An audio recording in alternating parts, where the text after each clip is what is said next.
বাংলার ইতিহাসের একটি মর্মান্তিক দিন ১৯৫৭ সালের ২৩শে জুন। সেই দিন পলাশীর প্রান্তরে ঘটেছিল এমন একটি ঘটনা যা বাংলার ভবিষ্যৎকে বদলে দিয়েছিল।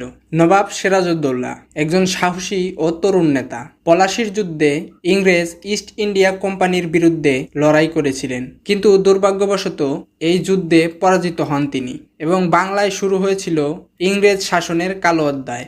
এই যুদ্ধে সিরাজউদ্দৌলার পরাজয়ের প্রধান কারণ ছিল তার সেনাপতিরা, বিশেষ করে মীর জাফর, যিনি তার সঙ্গে বিশ্বাসঘাতকতা করেছিলেন। মীর জাফর গোপনে ইংরেজদের সঙ্গে আঁতাত করে সিরাজউদ্দৌলাকে ধোঁকা দেন। সিরাজের বাহিনী যখন ইংরেজদের বিরুদ্ধে প্রাণপণ যুদ্ধ করছিল, ঠিক তখন মীর জাফর এবং তার অনুগামী বাহিনী যুদ্ধক্ষেত্রে নিষ্ক্রিয় থাকে, সাহায্যের পরিবর্তে বিশ্বাসঘাতকতা করে।